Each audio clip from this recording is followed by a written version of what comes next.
ਵੇਲਿਓ ਮੈਂ ਹਾਂ ਮੀਆਂ ਆਸਫ ਅਲੀ ਤੇ ਤੁਸੀਂ ਦੇਖ ਰਹੇ ਹੋ ਪੰਜਾਬੀ ਪ੍ਰਚਾਰ ਟੀਵੀ। ਬਾਬਾ ਗੁਰੂ ਨਾਨਕ ਦੇਵ ਜੀ ਦੇ 550ਵੇਂ ਗੁਰਪੁਰਬ ਲਈ ਦੇਸ਼ ਵਿਦੇਸ਼ ਤੋਂ ਸੰਗਤਾਂ ਪਾਕਿਸਤਾਨ ਆਈਆਂ।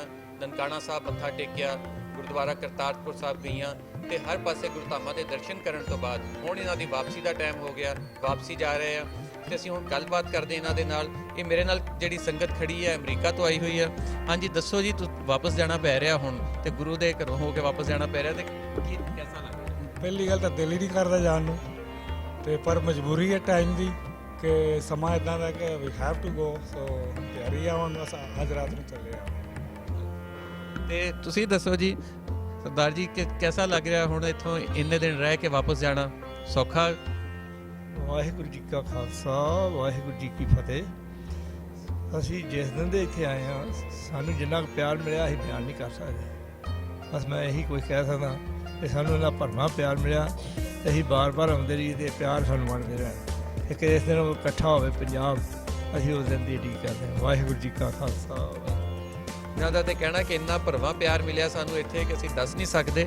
ਹਾਂਜੀ ਭਾਈ ਤੁਸੀਂ ਦੱਸੋ। ਮੇਰਾ ਨਾਮ ਨਵਕਿਰਨ ਵੀਰ। ਬਹੁਤ ਵਧੀਆ ਲੱਗ ਰਿਹਾ ਜੀ, ਬਹੁਤ ਵਧੀਆ ਯਾਦਾਂ ਲੈ ਕੇ ਜਾ ਰਹੇ ਹਾਂ। ਬਹੁਤ ਲੋਕ ਬਹੁਤ ਵਧੀਆ ਲੱਗੇ, ਬਹੁਤ ਪਿਆਰ ਕਰਦੇ ਆ, ਬਹੁਤ ਰਿਸਪੈਕਟ ਕਰਦੇ ਤੁਹਾਡੀ, ਜਿਵੇਂ ਸਾਡੀ ਕਿਸੇ ਨੇ ਆਪਣੇ ਕੰਟਰੀ ਨੇ ਜੀ ਕੀਤੀ ਸ਼ਾਇਦ ਉਸ ਤੋਂ ਜ਼ਿਆਦਾ ਕਰਦੇ ਬਹੁਤ ਚੰਗਾ। ਤੇ ਗੁੜੀਆ ਤੁਹਾਨੂੰ ਕੈਸਾ ਲੱਗਿਆ ਪਾਕਿਸਤਾਨ? ਵਾਹਿਗੁਰੂ ਜੀ ਕਾ ਖਾਲਸਾ, ਵਾਹਿਗੁਰੂ ਜੀ ਕੀ ਫਤਿਹ। ਮੈਨੂੰ ਬਹੁਤ ਵਧੀਆ ਲੱਗਾ, ਸਾਰੇ ਇੱਥੇ ਦੇ ਲੋਕ ਜਿਹੜੇ ਆ ਬਹੁਤ ਨਾਈਸ ਨੇ। ਬਹੁਤ ਵਧੀਆ ਜੀ, ਤੇ ਬੜਾ ਪਿਆਰ ਮਿਲਿਆ ਇੱਥੇ, ਜਾਣ ਨੂੰ ਜੀ ਨਹੀਂ ਕਰਦਾ। ਮੈਂ ਤਾਂ ਸਾਰੇ ਬਾਕੀ ਸੰਗਤ ਨੂੰ ਵੀ ਕਹਿਣਾ ਵੀ ਆਣ ਕੇ ਦਰਸ਼ਨ ਕਰੋ, ਬਹੁਤ ਵਧੀਆ ਥਾਂ ਆ ਤੇ ਤੁਹਾਨੂੰ ਬਹੁਤ ਜ਼ਿਆਦਾ ਪਿਆਰ ਮਿਲਦਾ ਇੱਥੇ।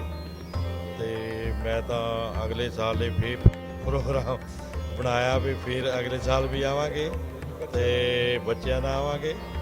ਹੁਣ ਜਿੱਦਾਂ ਮਜਬੂਰੀ ਆ ਤੇ ਵਾਪਸ ਜਾ ਰਹੇ ਆ, ਉਮੀਦ ਆ ਵੀ ਅਗਲੇ ਸਾਲ ਨੂੰ ਜ਼ਰੂਰ ਫਿਰ ਦਰਸ਼ਨ ਕਰਨ ਆਵਾਂਗੇ। ਬਾਕੀ ਸਾਰਿਆਂ ਨੂੰ ਮੈਂ ਸੰਗਤ ਨੂੰ, ਦੂਜੇ ਸਿੱਖ ਭਰਾਵਾਂ ਨੂੰ ਵੀ ਕਹਿਣਾ ਵੀ ਆਓ ਦਰਸ਼ਨ ਕਰੋ। ਇੱਥੇ ਸਾਰਾ ਮਾਹੌਲ ਠੀਕ ਠਾਕ ਆ, ਕੋਈ ਇੱਦਾਂ ਦੀ ਗੱਲ ਨਹੀਂ ਜਿੱਦਾਂ ਆਪਾਂ ਟੀਵੀ 'ਤੇ ਸੁਣਦੇ ਆ ਜਾਂ ਹੋਰ ਕਿਤੇ ਸੁਣਦੇ ਆ।